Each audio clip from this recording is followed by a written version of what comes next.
In-laws refused to learn my name for years. Now they need green card sponsorship, and I'm the citizen. My phone is basically overheating in my hand as I stand in the parking lot outside our immigration attorney's office, staring at the subject line on the email like it's a threat. Urgent, joint sponsor, signature needed today, I, Aya64. At the exact same time, the family group chat blows up. Immigration update, 112 new messages, and my in-laws' names are stacked on my missed calls, like a staircase. My husband, Adam, is pacing 3 steps in front of me with his hands on his head, repeating, "Babe, please, please, just answer," while my screen flashes mother-in-law calling again and again. I can hear her voicemail to text preview without even opening it. "Sweetheart, whatever your name is, pick up. It's important. Whatever your name is." I actually laugh, but it comes out like a cough. Before I can even move, a screenshot drops into the group chat from Adam's cousin, one of those helpful cousins who never helped when it mattered. It's a repost of my mother-in-law's Facebook status from 10 minutes ago, already shared by aunties I've met twice. "Please pray. Our family is being held hostage. The paperwork is ready, but someone is refusing to sign." Under it, she's tagged Adam, tagged his sister, and somehow, tagged my old workplace page. The comments are disgusting. How dare she? Kick her out. Family first. My stomach flips so hard I have to grab the side of the car. Adam stops pacing and stares at me like he's watching a bomb countdown. "They're panicking," he says, voice thin. "They can't miss the deadline. If we miss this, it's months. It's years. They're saying the lawyer won't file without you." I look down at the email again. Joint sponsor. My signature. My income. My citizenship. My name. Finally needed, finally spelled correctly. Finally important. Because Adam's income dipped this year when he got laid off and then went freelance. The attorney needs a joint sponsor to meet the financial requirement. That joint sponsor is me. The one person in this family they've spent years pretending not to know how to pronounce. The phone rings again. I answer this time, because the adrenaline is making me reckless. My mother-in-law's voice hits my ear like a slap. "Hi, sweetie. Hi, listen, we don't have time for your little feelings right now." Little feelings. "We just need you to sign the affidavit today. It's just a form. It doesn't mean anything. You're being dramatic." I can hear other voices behind her. My father-in-law, Adam's sister. Like they're all huddled around the phone, coaching. "Just sign," my father-in-law barks in the background. "Stop making problems. This is for family." And then my mother-in-law, softer now, suddenly sugary. "Please, honey." "Lena? Liana? I'm sorry. Your name. Whatever. We can fix this later. Just sign first." I close my eyes. My hand is shaking so hard the phone trembles against my cheek. I open them and see Adam watching me, like he's braced for impact. The attorney's office door swings open, and the receptionist steps out with a clipboard, scanning the lot like she's looking for me specifically, which makes me feel even more cornered, like the whole world is aligned to push me into the pen. Another notification pops up. It's not even from family. It's from a coworker I haven't talked to in a year. "Hey, is that post about you? Are you okay?" So now it's outside the family. Now it's public. Now my mother-in-law has turned my signature into a morality test for strangers. I swallow, and my throat burns. "You posted about me," I say into the phone, voice low. "You didn't even use my name. You said someone. Like I'm a lever you pull." My mother-in-law scoffs. Don't start. You always do this. Always. Fine. What do you want? An apology? Here. I'm sorry. Now sign. The lawyer's email pings again. Follow up. Like a metronome of pressure. Adam steps closer. Hands out. Pleading without words. And right as I'm about to answer, a humiliating old memory resurfaces in the group chat, like someone dug it up just to watch me bleed. A screenshot from 3 Thanksgivings ago. My father-in-law texting Adam's uncle. That girl, what's her name? She thinks she's American now. She corrects us like a teacher. Underneath, the uncle replied with laughing emojis. Underneath that, my mother-in-law replied, I call her hey, and it works. The chat goes quiet for half a second, the way a room goes quiet when somebody finally says what everyone pretended not to hear. My mother-in-law is still talking, still pushing. Hello? Are you listening? We are outside the country right now. We already resigned our lease. We already sold the car. We already... Stop, I say. One word. Firm. Not loud, but it cuts through her like glass. Do not say whatever your name is to me again. She goes silent. Then she laughs. Small, bitter. Oh my God, you're doing this now? Today? And that's the moment I make the bold move. Right there in the parking lot, while my husband stares at me like I'm about to jump. I open the group chat. I ignore the aunties typing. I ignore the prayer hands. I type one line, clean as a knife. My name is Lena Rahman. You've had 8 years to learn it. You don't get my signature without respect. Then I attach the screenshot of, I call her hey, and it works. And I hit send. No explanation. No essay. Just their own words, in their own tone, with the date stamped on top like a bruise. Adam whispers, Lena, like he's begging me to take it back. My phone rings again immediately. Father-in-law this time. I let it ring. I watch it buzz across my palm. I decline it. Then I decline the next call. Then the next. The parking lot is bright and ordinary, and my heart is racing like I'm running from something invisible. To understand why this feels unreal, you need to know what my in-laws were saying about me before today, and how they trained me to swallow it with a smile. When I first met Adam's parents, I tried. Like, genuinely tried. I brought flowers the first time. I asked questions. I laughed at the right moments. I wore the kind of outfit that says respectful, without screaming, I'm trying too hard. And still, within 5 minutes, my mother-in-law said, So, what do we call you? Like my name was optional. I said, Lena.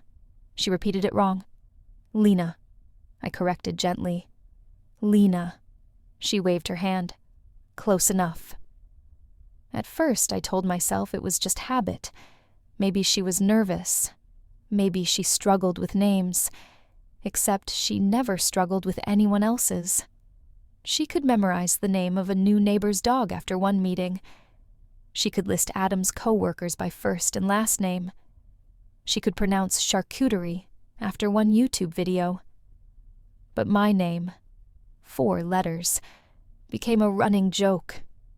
She'd call me sweetie, honey, girl. She'd say, hey, you, like I was a waitress. If I walked into a room, she'd clap her hands and announce, the wife is here, like I was a role, not a person. Adam would correct her sometimes, half-hearted. Mum, it's Lena. She'd laugh like he was adorable. Yes, yes, Lena, Lena. And then go right back to sweetie, the next sentence. The worst part wasn't even the misnaming. It was what came with it. Like if you don't deserve a name, you don't deserve consideration either. When they planned family gatherings, I found out last. When they took photos, I was the one holding the phone. When they toasted Adam's achievements, I was supportive. When they talked about the future, I was a footnote. There was one dinner early on, maybe year 2, where my father-in-law got a little drunk and started one of his speeches about real family. He looked at Adam and said, "You know, your mother and I wanted you to marry a nice girl from our community, someone who understands us." Then he looked at me and added, "But you're fine. You're polite. You'll learn." Like I was a language course. I smiled through it because I didn't want to be the problem. I didn't want Adam stuck between us. I told myself I could win them over with consistency, with kindness, with effort. It's embarrassing now, thinking about how hard I worked for basic respect. Then, Adam got laid off the first time. It was a bad year. We were in a tiny apartment with thin walls and a leaky faucet. I worked overtime. I picked up contract projects on weekends. I watched my savings shrink and kept my panic quiet because Adam was already drowning in shame. His parents found out and immediately started calling him, not to ask if we were okay, but to ask if he was back on track. My mother-in-law actually said, on speakerphone in our kitchen, "Just don't let your wife control everything with money." Like my paycheck was a leash. Meanwhile, I was also studying for my citizenship test. I didn't tell them, partly because I didn't want the comments, partly because it felt like mine. I'd come home from work and sit at our kitchen table with flashcards, learning civics facts while Adam scrolled job boards. It wasn't inspirational. It was just necessary. I wanted the security. I wanted the option to stand on my own feet in this country no matter what happened. I wanted to stop feeling like my life could be yanked by paperwork. The day I got naturalized, Adam cried, like real tears. He hugged me so hard my ribs hurt and whispered, "I'm so proud of you." We went out for cheap tacos afterward and took a dumb selfie with a little certificate folder. I posted it because I was happy. I didn't tag his parents. I didn't make a speech.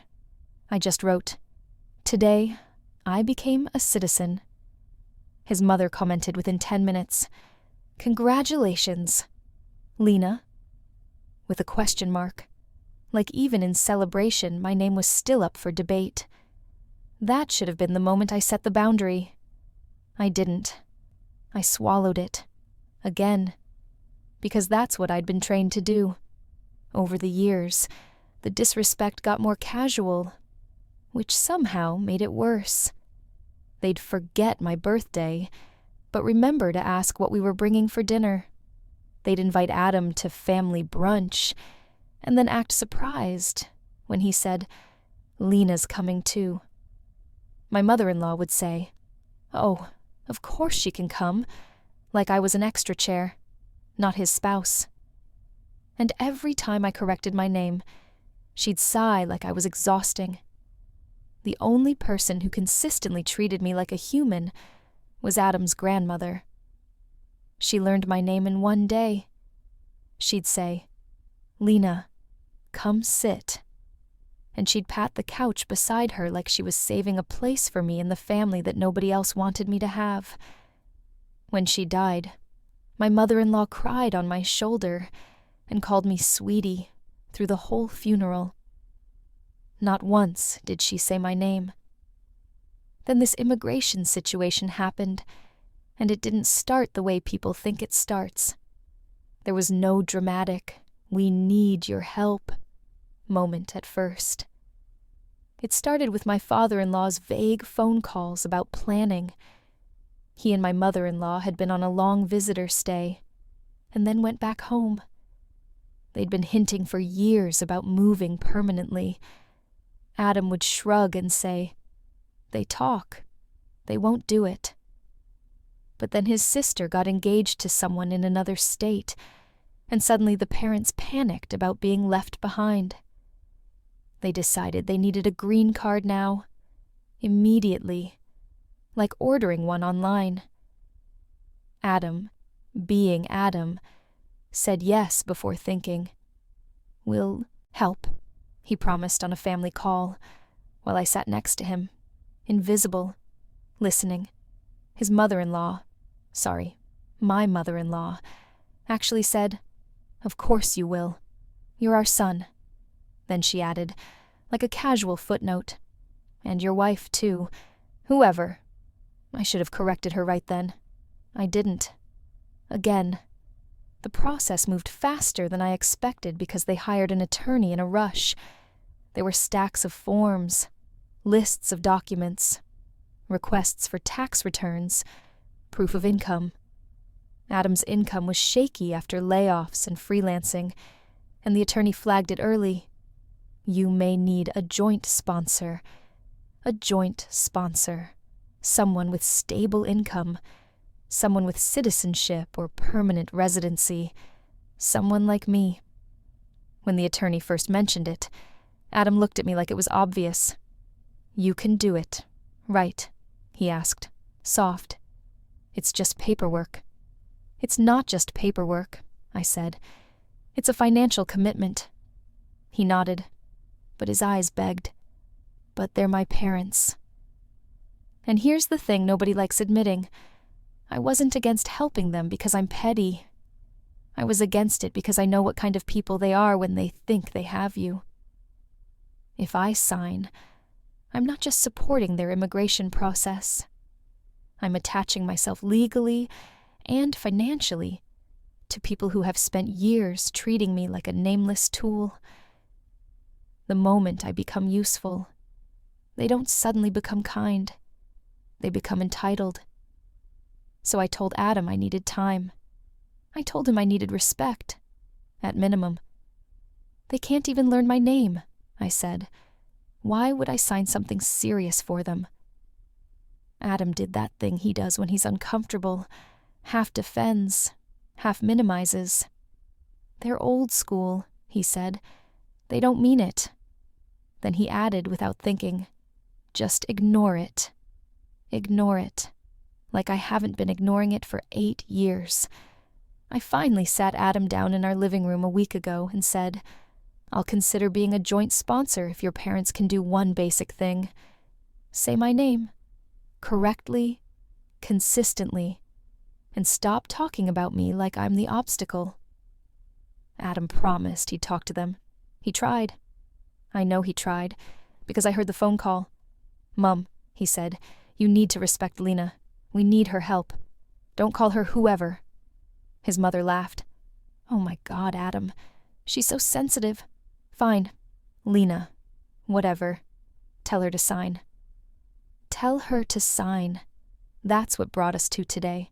The deadline. The attorney waiting. My mother-in-law posting online. The group chat screaming. The hostage narrative being created in real time. Back in the present, after I drop my message in the group chat, the fallout is immediate and ugly. My aunt-in-law types, "Shame on you," like she's awarding herself moral points. Adam's sister sends voice notes full of sobbing. "You're ruining everything." My father-in-law leaves a voicemail that starts calm and ends with him shouting my name wrong on purpose. Adam's cousin comments under my mother-in-law's Facebook post, "Maybe if you learned her name," and then deletes it 5 minutes later because the family starts dogpiling her. Adam stands there in the parking lot with his shoulders slumped like he's been punched. "They're saying you hate them," he whispers. "They're saying you're doing this to punish them." "I'm doing this because I exist," I say, and my voice shakes. "I'm doing this because I'm tired of being treated like a pen you pick up when you need it." He looks at my phone, sees the comments, sees the screenshots, sees the way his mother has turned me into a villain to make herself the victim. And for the first time, he looks angry. Not at me, at them. "Mum shouldn't have posted," he says, jaw tight. No, I say. Mum shouldn't have spent years refusing to learn my name. The post is just the loud part. We go into the attorney's office anyway, because I want control of the narrative with someone who deals in facts. The attorney, Mr. Patel, doesn't care about family drama.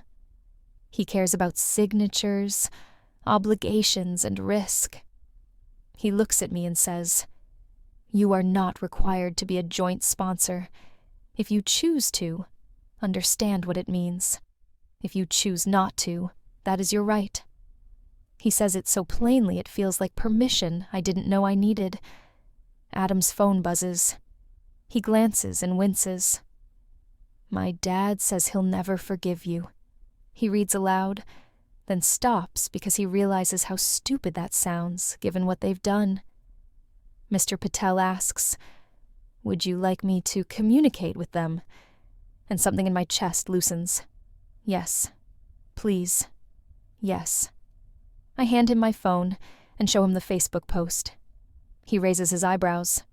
"That was unwise," he says politely, which is lawyer for, "Your parents are playing with fire." Then the gut punch twist lands, right as we're about to leave. Mr. Patel's assistant brings in another folder and says, "We also received a request from the consulate for additional documentation because of inconsistent information in prior submissions." "Inconsistent?" Adam repeats, alarmed. Mr. Patel flips a page and looks at us over his glasses. "They listed you as the sponsor in an earlier draft," he says to Adam. Then he turns to me. "And they listed your spouse's name incorrectly. They didn't include you as a household member, but they included your income in a note." I stare at him. "They tried to use my income," I say slowly, feeling heat rise in my neck, without my signature. Mr. Patel doesn't smile. It appears they assumed you would cooperate. I feel something go very calm inside me, not numb, clear, because that's the pattern in one sentence. They assume, they take, they demand, they post, they shame, they skip the part where I'm a person. We walk out of the office, and Adam's sister calls again. Adam answers on speaker this time, because he's done hiding. "What?" he says, blunt. His sister is crying hard. She's doing this because she hates Mum. She's jealous. She's always wanted to take you away. Adam cuts her off. "Stop," he snaps. "You don't even know her name half the time. You want her to sign legal documents for you, while you treat her like a stranger? No." There's a stunned silence on the other end, like nobody's ever spoken to them that way. Then my mother-in-law grabs the phone and goes straight for the throat. "Lena," she says, saying it wrong again, louder, like volume fixes disrespect. "You are breaking this family." I take the phone from Adam gently. My hands are steady now. "My name is Lena," I say, correctly. "If you can't say it, you can't ask me for anything." She scoffs. "This is childish." "No," I say, voice quiet. "What's childish is refusing to learn someone's name for 8 years, then acting shocked when they won't sign a financial commitment for you." She tries the sweetness again. "Okay, Lena," she says, forcing it like it tastes bad. "Please, we'll be better. Just sign and we'll—" I cut her off. "You made it public," I say. "So, I'm going to be public too." Then I do the final bold thing, right there on the sidewalk outside the attorney's office. I open my social media. Nothing dramatic, no rant. And I post one screenshot. Her held hostage post. And under it, one sentence. "My name is Lena. I'm not someone. Please stop contacting me about legal paperwork. Direct all questions to the attorney. No insults. No oversharing. Just truth and a boundary." Within seconds, the calls start again. My phone lights up like a slot machine. I watch it ring. I decline. Ring again. Decline. Adam's hand finds mine. Tight. He looks like he's grieving something. Maybe the fantasy that his parents were harmless. That night, Mr. Patel emails a formal statement to my in-laws. Communication goes through counsel only. He also advises Adam on alternatives, finding a different joint sponsor if possible, delaying filing, adjusting strategy. Adult solutions. Realistic ones. Not emotional blackmail. My mother-in-law sends one last text from a new number, because of course, fine, keep your precious name. When we become residents, don't expect us to help you. I stare at it for a long moment, and I actually laugh, soft and bitter, because the thread is so empty. They've never helped me. They've only ever demanded. I type one reply. 1. You can't take away what you never gave. Then I block the number. I block the new number. I block the aunties who keep popping up like mosquitoes. I mute the group chat. I turn my phone face down and watch the screen go dark. Adam sits beside me on the couch, looking at the blank TV like he's trying to understand a new reality. I'm sorry, he says quietly. I should have stopped this years ago. I swallow, and my throat hurts, but I don't soften the truth to make it easier. Yeah, I say, you should have. He nods, eyes wet, and for once he doesn't ask me to be the bigger person. He just sits in it with me. The next morning, my phone buzzes with a voicemail from my father-in-law. I don't listen. I don't need to. I already know what it says. I delete it, without hearing his voice twist my name into something small. And that's the quiet victory nobody in that family understands. I don't have to prove I'm human anymore. I don't have to earn a name. I don't have to sign away my safety to buy a seat at a table where they still won't even say who I am. They wanted a citizen. They wanted a signature. They wanted the benefits of belonging without the respect that comes with it. They finally learned my name the day they needed something. And that's exactly why they don't get it.